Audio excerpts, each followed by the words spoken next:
ಅಹಂಕಾರ ಬೆಳವಣಿಗೆಯನ್ನು ಕೊಲ್ಲುತ್ತದೆ, ಭಯ ಕನಸುಗಳನ್ನು ಕೊಲ್ಲುತ್ತದೆ, ಕೋಪ ಜಾಣತನವನ್ನು ಕೊಲ್ಲುತ್ತದೆ, ಹೊಟ್ಟೆ ಕಿಚ್ಚು ನೆಮ್ಮದಿಯನ್ನು ಕೊಲ್ಲುತ್ತದೆ, ಸಂದೇಹ ಗೌರವವನ್ನು ಕೊಲ್ಲುತ್ತದೆ.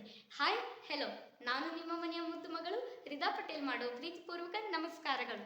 ಶಿಸ್ತು ಶಿಕ್ಷಣಕ್ಕೆ ಮೂಲ, ಶಿಕ್ಷಣ ವಿನಯಕ್ಕೆ ಮೂಲ, ವಿನಯ ವಿಜಯಕ್ಕೆ ಮೂಲ. ಗಾಂಧಿ ಜಯಂತಿ, ನವರಾತ್ರಿ, ದಸರಾ, ಮದುವೆ ಇತ್ಯಾದಿ ಮಧ್ಯಂತರ ರಜೆಗಳನ್ನು ಮುಗಿಸಿದ ನಂತರ ಶಿಕ್ಷಣ ಇಲಾಖೆ ದಿನಾಂಕ 21/10/2024 ಸೋಮವಾರದಂದು ಶಾಲೆಗಳು ಪುನರಾರಂಭ ಮಾಡಲು ಆದೇಶ ಹೊರಡಿಸಿತ್ತು.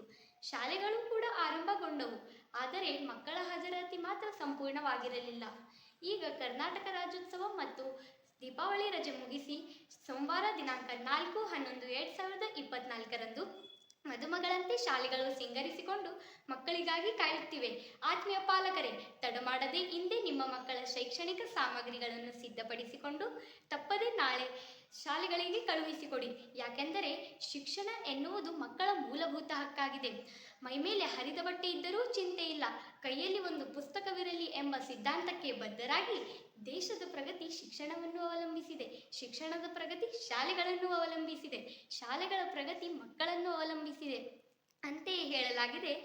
Education is the most powerful weapon which you can use to change the world. ಅಂದರೆ ಶಿಕ್ಷಣ ಎನ್ನುವ ಶಕ್ತಿಶಾಲಿ ಆಯುಧವನ್ನು ಬಳಸಿಕೊಂಡು ನೀನು ಜಗತ್ತನ್ನೇ ಬದಲಿಸಬಹುದು ಎಂದರ್ಥ. ಅಷ್ಟೇ ಅಲ್ಲದೆ ಶಿಕ್ಷಣ ಎನ್ನುವುದು ಹುಲಿಯ ಹಾಲಿದ್ದಂತೆ, ಅದನ್ನು ಕುಡಿದವನು ಘರ್ಜಿಸಲೇಬೇಕು ಎಂಬ ಹೇಳಿಕೆಯಂತೆ ಶಿಕ್ಷಣ ಮಗುವಿನ ಬದುಕು ಬಂಗಾರವಾಗಿಸುತ್ತದೆ. ಆತ್ಮೀಯ ಪಾಲಕ ಬಂಧುಗಳೇ, ಮಕ್ಕಳಿಗಾಗಿ ಆಸ್ತಿ ಮಾಡಬೇಡಿ, ಮಕ್ಕಳನ್ನೇ ಆಸ್ತಿಯನ್ನಾಗಿ ಮಾಡಿ. ಮಕ್ಕಳು ದೇಶದ ಸಂಪತ್ತಾದರೆ ಮಕ್ಕಳಿಗೆ ಶಾಲೆಯೇ ಸಂಪತ್ತು. ನಮ್ಮ ನಡೆ ಶಾಲೆ ಕಡೆ, ನಮ್ಮ ಹೆಮ್ಮೆ ನಮ್ಮ ಶಾಲೆ. ಧನ್ಯವಾದಗಳು. ಬಳಪ ಹಿಡಿದ ಭಗವಂತ ಇರುತ್ತಾನೆ ನಮ್ಮ ಸುತ್ತ.